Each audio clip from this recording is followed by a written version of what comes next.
जी हाँ दोस्तों, कैसे हैं आप लोग। Superstar rock star Ritesh Pandey ji का यह बवाल का रील्स आप लोग देख सकते हैं। उनके गाने का रील्स है दोस्तों, उनका तो नहीं है, लेकिन यह बवाल का जो रील्स आप देख सकते हैं दोस्तों।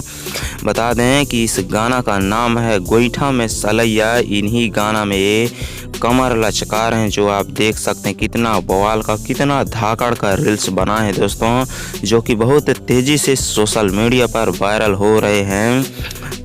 गोईठा में सलैया, जी हाँ दोस्तों, अभी फ़िलहाल ही यह गाना को रिलीज़ किया गया है world wide record Bhojpuri YouTube channel पर।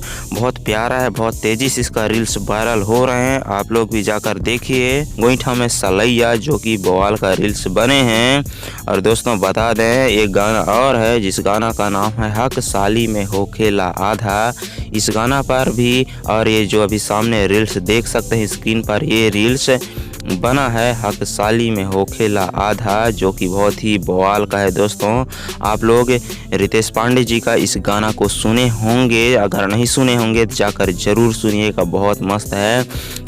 देख सकते हैं इस गाना में भी, इस म्यूजिक में इसमें लगा है हक साली में हो खेला आधा, और जो दो लोग हैं एक्टिंग करते हुए नज़र आ रहे हैं। देखिए बहुत बवाल का रील्स बना है। अगर आप लोग अभी तक नहीं देखें इन गाना को तो आप सर्च कर लीजिएगा, हक साली में हो खेला आधा। और एक और गाना है गोईठा में सलैया, जो बहुत बवाल का है। आप लोग इन रील्स के बारे में क्या कहना चाहते हैं कमेंट करके ज़रूर बताइएगा, ठीक है। सो दोस्तों, आप लोगों को इस रील्स वीडियो ने रितेश पांडे जी का गाना गोईठा में सलैया और हक साली में हो खेला आधा, यह गाना आप लोगों को कैसा लगा कमेंट करके ज़रूर बताइएगा। अगर इन दोनों गानों को आप लोग अभी तक नहीं सुने हैं तो जाकर ज़रूर सुनिएगा, बहुत ही बवाल का है, बहुत तेज़ी से वायरल हो रहा है। सो मिलते हैं अगली वीडियो में, तब तक अपना ख्याल रखिएगा। अगर चैनल पर न्यू है तो सब्सक्राइब करके बेल आइकन का घंटी दबा दीजिएगा, क्योंकि आप लोगों को इसी तरह भोजपुरी न्यूज़ मिलता रहेगा। So love you love you love you.